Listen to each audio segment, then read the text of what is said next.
Meu irmão, minha irmã, neste mês dedicado à Bíblia, somos convidados a valorizar ainda mais a palavra de Deus em nossa vida, em nossa família cristã. O tema central das leituras bíblicas dessa liturgia de hoje é o caminho escolhido por Cristo e o caminho apontado por Ele aos seus seguidores. Já lá na primeira leitura, nós vemos no livro do profeta Isaías, onde ele nos apresenta o servo sofredor de Javé. Os judeus tinham uma ideia triunfalista do Messias. Eles esperavam um grande rei, um Messias que iria devolver ao povo aquelas glórias do passado, aquelas glórias já perdidas. Um personagem importante, imponente, que iria resolver todos os problemas. Nunca, em hipótese alguma, eles imaginaram um Messias humilde, um Messias sofredor. Isaías então apresenta esse profeta anônimo, chamado por Deus a testemunhar a palavra da salvação e que, para cumprir essa missão, enfrenta a perseguição, enfrenta a tortura, enfrenta até mesmo a morte. Mas com tudo isso, ele confia no Senhor. Por isso, mesmo quando esse servo sofredor, ele é acusado, mesmo assim, ele tem a certeza da vitória. Os primeiros cristãos ali, após o evento da ressurreição, eles começaram a fazer esse link com o Antigo Testamento, ou seja, o servo sofredor de Isaías, eles começaram a perceber na figura de Jesus. Jesus que foi humilhado, perseguido, morto, crucificado, mas que ressuscitou. No Evangelho, nós vemos Jesus então apresentando o primeiro anúncio da paixão. O texto do Evangelho, ele reflete a mentalidade triunfalista dos judeus e dos apóstolos.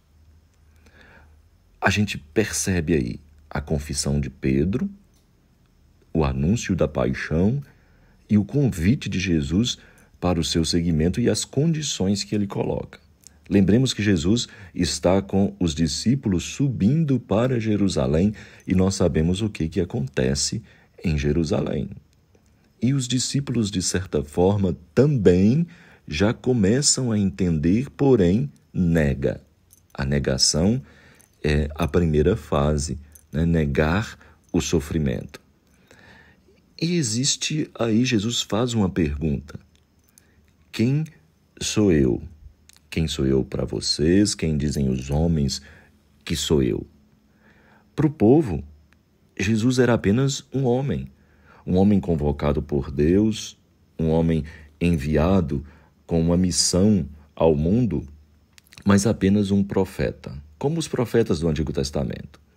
Para aquele grupo que estava caminhando com Jesus, ele era o Messias, aquele que iria libertar Israel, aquele que Israel esperava. Pedro, ele acerta na resposta, mas ele erra na prática. O caminho de Jesus não é um caminho fácil. Jesus explica aos discípulos que sua missão messiânica passa pela cruz. Não há ressurreição sem cruz. É impossível imaginar Jesus sem a cruz. Pedro, ele reage e tenta afastar Jesus do plano do Pai.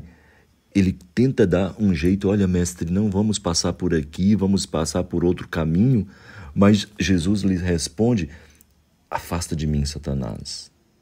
Por quê? Não pensas como Deus, você pensa como os homens.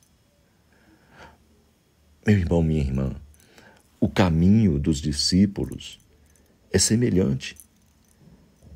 Devemos renunciar-nos a nós mesmos e tomar a nossa cruz para seguir Jesus. Seguir Jesus no caminho do amor, da entrega, do dom da vida. Quem é capaz de dar a vida a Deus e aos irmãos, este com certeza ganha a vida eterna. O texto do Evangelho nos ilustra a lógica dos homens no pensamento de Pedro e a lógica de Deus no pensamento de Jesus.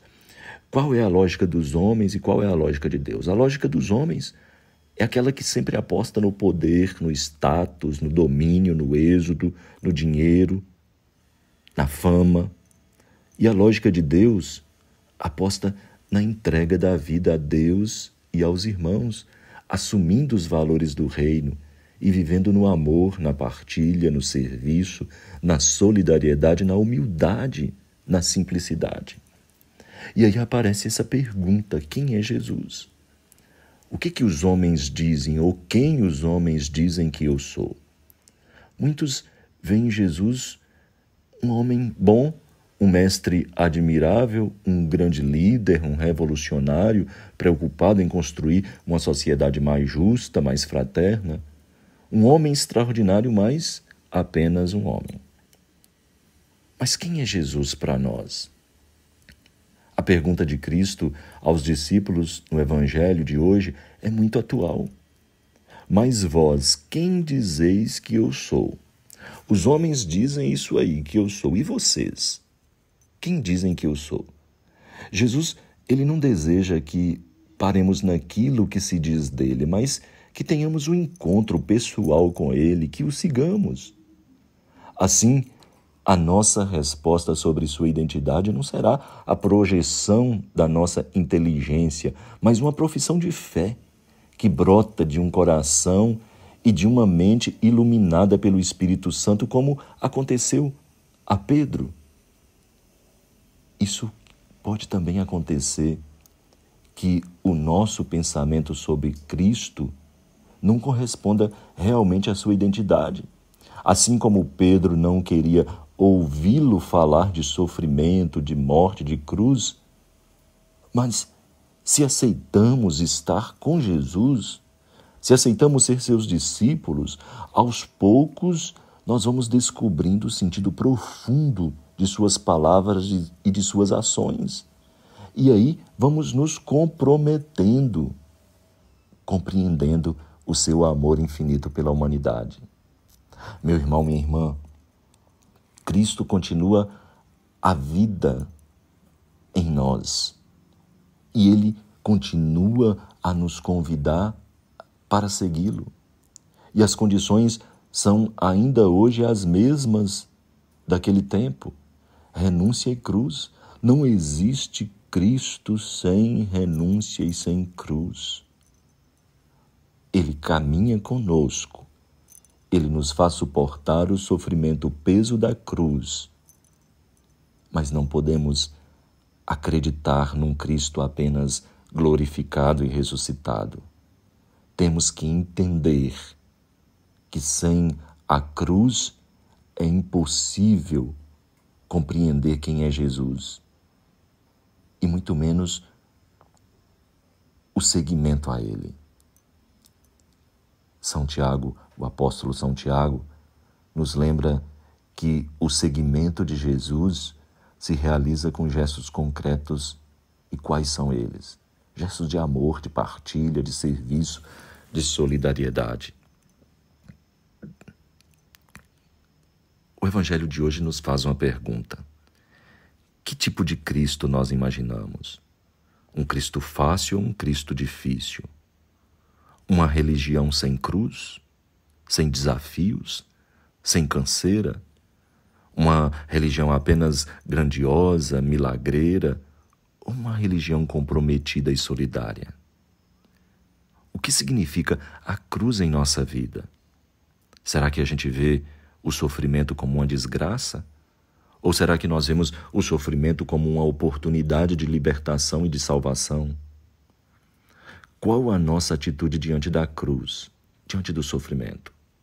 Tomamos a cruz com tranquila e humilde aceitação ou tentamos, como Pedro, fugir do sofrimento? Ou carregamos a contragosto e até revoltados à cruz? Renunciamos a nós mesmos em favor dos outros ou talvez sejamos nós a cruz para os outros? Nós carregamos a cruz toda vez que sacrificamos a nós mesmos para praticar o bem e com isso fazer alguém feliz. Fica a pergunta: sinto-me de fato um seguidor de Cristo? Para ser seguidor é atender o chamado: tome a sua cruz e me siga.